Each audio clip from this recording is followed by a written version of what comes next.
আসসালামু আলাইকুম। আমি মোহাম্মদ শুকুর আলী, সাব কন্ট্রাক্টর।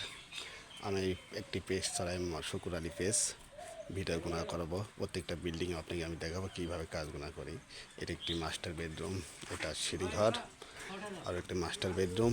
এটা হচ্ছে সিঁড়ির রড খাড়া করা হচ্ছে। কীভাবে কাজগুলো করছি, গাঁথুনি আগে করে নিচ্ছি, করার পরে ছাদগুলো ঢালব। এগুলো ঠিক না, তারপর গিরমাঞ্চলের কাজ এগুলো করা লাগে। এটা হচ্ছে বাথরুম, এটা হচ্ছে বাথরুম।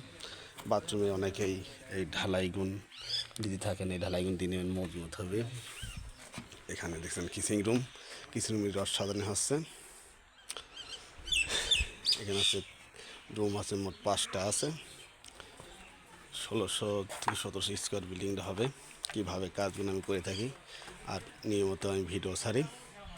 একটু ফ্ল্যাটের একটি ঘর, কীভাবে কাজগুলো আমি করি, সম্পূর্ণ বিল্ডিং ঘোরা ঘোরা দেখাচ্ছে। প্রত্যেকটা বাথরুম হোক আর কিচেন রুম হোক, এভাবে ঢালাইগুণ দিয়ে নেবেন, তাহলে আর ফাটবে না। অনেকেই ঢালাইগুণ দেয় না, এগুলো ছোটো ছোটো এই করে গাঁথনি করে ছেড়ে দেয়। এগুলো ঠিক না, প্রত্যেকে এইভাবে ঢালাই দিয়ে কাজ করবেন। বিল্ডিংগুলো কীভাবে করি এগুলো আমি দেখাবো। কাজ ভালো লাগলে পাশে থাকবেন, কীভাবে কাজগুলো করি নিয়মিত ভিডিওগুলো আমি ছাড়বো। প্রত্যেকটা বিল্ডিং আপনাদের আমি দেখাবো কীরকম বিল্ডিংটা করে থাকি। এটা একটি 5 রুমের ফ্ল্যাট, 2 ফ্ল্যাটের একটি স্টা আছে, মানে রুম হবে না, পেছনটায় হবে আছে একটা গেস্ট রুম। কীভাবে কাজ করে ভালো লাগবে, অবশ্যই পাশে থাকবেন, ভিডিও করার জন্য উৎসাহ করবেন, আমি ভিডিও কিন্তু তৈরি করতে পারি।